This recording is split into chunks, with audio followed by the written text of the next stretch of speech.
Hello, I'm Severin Suzuki speaking for ECHO, the Environmental Children's Organization.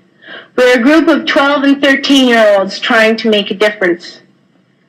Vanessa Suddy, Morgan Geisler, Michelle Quigg, and me. We've raised all the money to come here ourselves, to come 5,000 miles to tell you adults you must change your ways. Coming up here today, I have no hidden agenda. I am fighting for my future.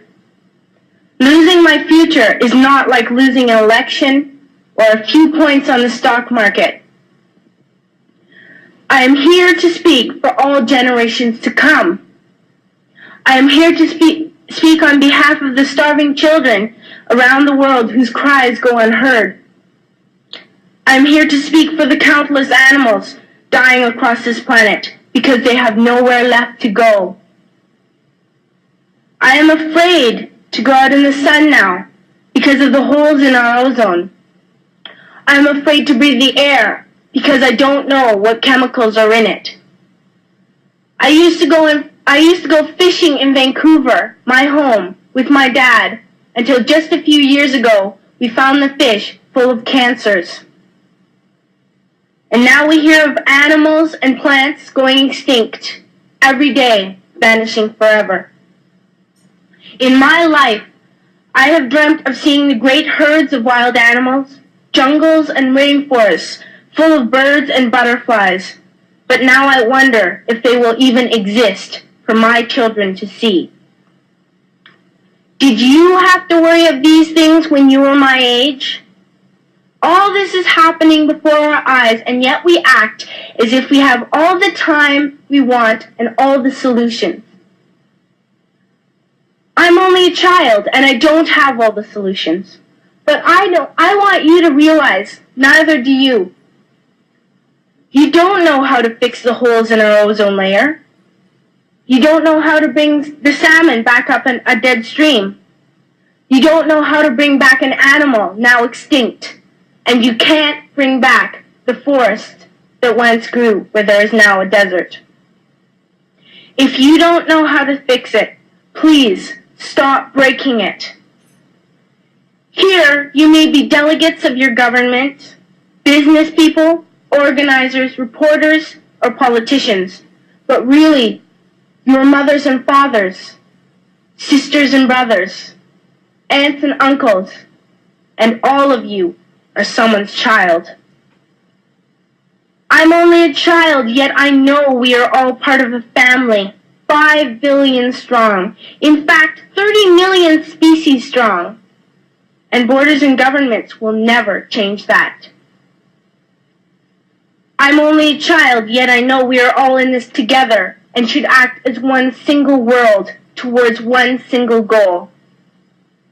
In my anger, I am not blind, and in my fear, I am not afraid of telling the world how I feel. In my country, we make so much waste. We buy and throw away, buy and throw away, buy and throw away, and yet northern countries will not share with the needy. Even when we have more than enough, we are afraid to share. We are afraid to let go of some of our wealth. In Canada, we live the privileged life, with plenty of food, water, and shelter. We have watches, bicycles, computers, and television sets. The list could go on for 2 days. 2 days ago, here in Brazil, we were shocked when we spent time with some children living on the streets. This is what one child told us. I wish I was rich. And if I were, I would give all the street children food, clothes, medicines, shelter, and love and affection. If a child on the streets who has nothing is willing to share, why are we who have everything still so greedy? I can't stop thinking that these are children my own age, that it makes a tremendous difference where you are born. That I could be one of those children living in the favelas of Rio. I could be a child starving in Somalia, or a victim of war in the Middle East, or a beggar in India.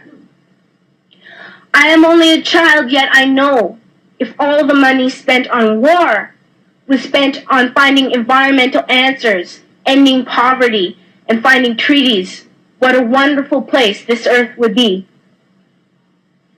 At school, even in kindergarten, you teach us how to behave in the world. You teach us not to fight with others, to work things out, to respect others, to clean up our mess, not to hurt other creatures, to share, not be greedy.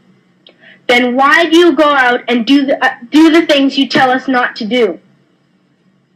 Do not forget why you are attending these conferences, who you're doing this for. We are your own children. You are deciding what kind of a world we are growing up in.